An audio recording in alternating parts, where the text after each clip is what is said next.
Hey y'all. So it's time for another episode of Mel Talks. Just wanted to give a disclaimer. I'm a little sick. My nose is stuffy. I got this cough going on, but just ignore that. So anyway, this week I was actually planning to do another topic, but this one came to me unexpectedly. You know how God works. But I was helping my daughter with her science homework. She had to study for an exam. She's in the 4th grade. And they were basically learning about energy, different sources of energy like electricity, solar, heat energy, and stuff like that. There was actually a few things that I learned from it, which was surprising. It kind of helped me build on some ideas that I already had and kind of clarify them a little bit. So, well, first and foremost, I know that some people believe in energy and the universe, and some of us believe in the spirit and God, and I guess some of you are somewhere in between, probably like me. Spirit and energy in my life is intertwined the same way people talk about the energy you have and the energy you receive, and how all the energy is connected within the universe. I believe that that's spiritual. So my spirit is able to connect to your spirit, and one and the same. Spirit is not just an idea of ghosts floating around and stuff like that, or your spirit in heaven. I mean, while it is, it's kind of deeper than that. Like the same way we say that words are energy and you have the power to give those words and receive those words and attract certain things, your spirit is the same thing.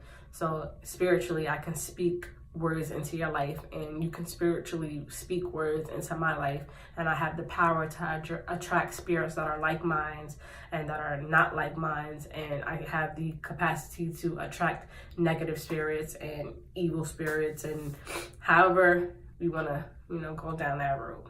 So for me, energy and spirit is kind of one and the same. Just the same as universe is just another word for God in the science tech, in my opinion. So when I say God, I mean universe. When you say universe, I still think of God. Those words are one and the same for me. I didn't mean to rant about that, but I just wanted to clarify, because I know some people get thrown off by people saying energy and universe and people saying spirit and God. And, whatever you believe is fine for you. I just wanted to share what I believe for me. Well, anyway, so what I learned was that potential energy is energy that has not been released. So energy that is stored up. And kinetic energy is energy that has been released. So I kind of want to talk a little bit about emotions and how it relates to energy. So if you think about the word emotions, right? You have E, which represents energy, and motions, which represents motion. So if you put that together, you have energy and motion. So if you think about your emotions and how they exist in your body, that's different levels of emotion literally moving through your body, mentally, physically, and spiritually. And when you have those low emotions, those negative emotions like anger, fear, sadness, resentment, jealousy, that's all energy that's existing within your body. And if you don't find a positive way of actually releasing that energy and getting it out of your body, it has the potential to wreak havoc on your body. I've seen this to be especially true in African Americans. We really have a high rate of high blood pressure, diabetes, mental health issues, and on top of that, we don't tend to deal with those things until it's too late, until we're damn near losing our limbs, until we're damn near in convulsions, and it's time that we take action and find out how we can release those things and prevent those things before they happen. And a lot of people don't know that there's a mind-body connection. These physical ailments can be a direct result of mental deficiencies and the energy that we keep in our body. Especially anger and resentment on all those low negative energies. Even when you look up symptoms of anxiety and depression, it's not always just mental. I need y'all to know that depression is not just feeling sad, and anxiety is not just being scared to say hi to somebody. is deeply rooted and becomes a part of physiology. Like, why do you think a lot of kids who have depression or anxiety are the kids that are going to the nurse every day saying they have stomach aches, they have headaches, they have body pains? For me growing up, my neck and my shoulder always used to hurt. I was literally given medications for muscle spasms. I was sent to the chiropractor. I was sent to physical therapy. Not one doctor, not one person ever asked or inquired about my mental health. But that's because the things that were, going through my head and all that anxiety and being anxious all the time was building up as tension in my body. So I wasn't able to release that anxiety. I wasn't able to express it. I wasn't even able to articulate it. I didn't even know it was anxiety until I turned 25 and I took classes in psychology, and I was like, wow, I never even knew that. But had I had, information on it and I was able to deal with it, I maybe wouldn't have had a lot of the things that I went through. Even though, I'm not resentful of it, I'm thankful for it because I am the person I am today. But anyway, off that rant, back to what we were talking about. Many of us are lacking the coping skills that we need to release that. If you think about energy in its sense that you can understand scientifically, if you have water in a pot and it boils and you have a top on it, what's going to happen? Eventually it's going to rise up and boil over. That top is going to start shaking and coming off the lid, and it's going to start pouring out. That's because any energy that is tightly concealed and wants to be released will eventually explode. That's the same as any negative energy in your body. If you have all this anger and you have all this sadness and you have all these low emotions and energy existing in your body, eventually, of course, if you didn't talk to your spouse or your partner about how you was feeling, of course you're gonna blow up. Of course you're gonna have the ultimate response because you aren't ever dealing with that. And dealing with it doesn't always mean talking to somebody directly. You can go and you can journal. You can go and practice breathing or meditation exercises. You can do whatever you need to do to release those emotions in a healthy way. And a lot of us tend to say, oh, I need a drink, I gotta go smoke, I gotta go do this. But those are temporary forms of coping. None of those are sustainable. Why do you think you gotta keep doing it? It might deal with the emotion temporarily. You might say, oh, I'm drunk now, I'm good, I'm not thinking about that, blah, blah, blah. But when you wake up in the morning, you're still gonna be thinking about that same issue. Those same energies are still gonna be existing within your body. And you're gonna either have to drink again, or you're gonna have to deal with that. Or you're not gonna deal with that and you're gonna keep it inside, and it's continuing to build and build and build and build. We have to start to find coping skills that are sustainable. What can you do for you that will get you through the next 10 years of your life? I'm pretty sure the next 10 years of your life are not gonna be smooth sailing. Not if you wanna grow, not if you wanna get to the next level, not if you wanna be able to endure whatever is coming after that 10 years. It's inevitable. It's inevitable that bad things are gonna happen. But what is not your destiny is that you're gonna have to continue to just get through it, live through the motions, be depressed, feel suicidal, feel anxious. These are not your destiny. You can take a hold of it. You can find the coping skills to get through these negative emotions and be able to release them when you need to in a positive way. Because if you don't, if you keep that potential energy and never shift it to the kinetic energy and release it, then you will continue to suffer in your mind, your spirit, and your body. Exercise is really one of the number one ways of dealing with not just your weight, but your mental health. It's not because it gives you something to do or like it just helps you take your mind off of it, even though it does. More importantly, it gets those energies and those emotions in motion and not staying stored up inside your body. Think about the way you move, the way you run, the way you walk, how you feel. Say if you get in an altercation with somebody, or you have to deal with a really stressful situation, or you have to make a decision about something. If you go and you walk it out and you run it out, you're starting to release any of those negative energies and be able to think about it logically.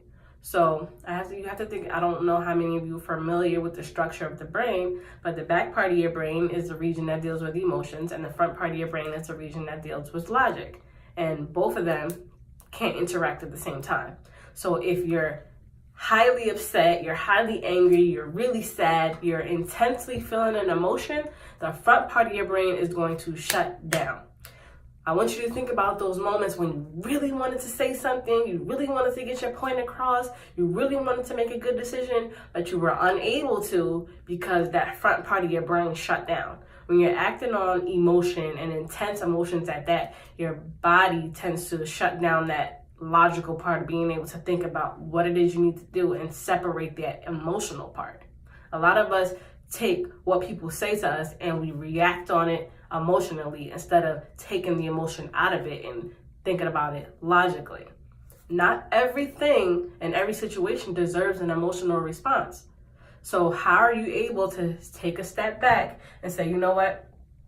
I'm going to release this anger. I'm going to release this negative energy, and I'm going to give myself a chance to actually think about it logically before I make a decision. And sometimes just thinking about it, it's not going to help, because all it's going to do is that anger is going to ruminate. It's going to stay inside of us. It's going to continually be thinking about that pot. The water's just swirling around and bubbling up. And then when the situation presents itself, it's like, boom. But if you exercise and you find any coping skill that's good for you, you're able to release all that negative emotions. And then you're able to turn on that front part of your brain and be like, you know what?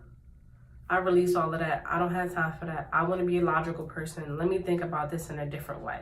That's why it's so important when you're feeling depressed, when you're feeling at your lowest point and you don't feel like it. When you don't feel like it, those are the most important times that you actually need to get up and go. Because once you get up and go, that's the hardest part. The hardest part is starting. The hardest part is taking the initiative. But once you decide, okay, you know what? I'm not keeping this inside no more. I want to do something about this. I want to move this potential energy and turn it into kinetic energy, because you know what? I don't need all that negative energy existing inside of my body, causing myself physical pain, mental pain, and every other pain that you can think of.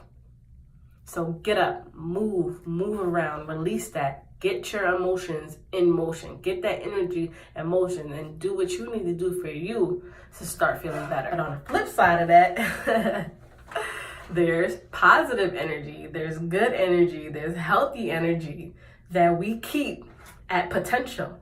Now, I don't know about y'all, but what good is potential if you don't use it?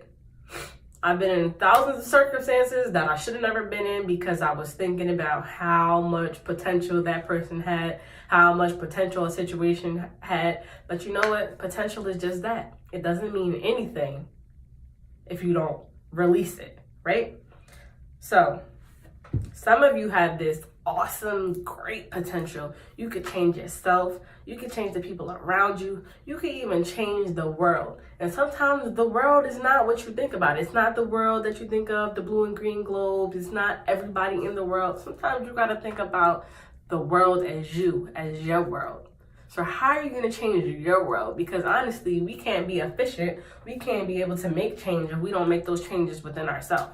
And if we're keeping all of our potential and all of our energy and all of this goodness and positivity inside, and we're not sharing it with the world, we're not doing what we need to do, we're not going and getting that degree that we want to get, we're not going to build that business that we need, we're not fulfilling our potential, then we're limiting ourselves. Not only are we limiting ourselves, we're limiting our lives. We might be limiting the people around us. We might be limiting the amount of positive energy that is being contributed to the world because we're not turning it into kinetic energy.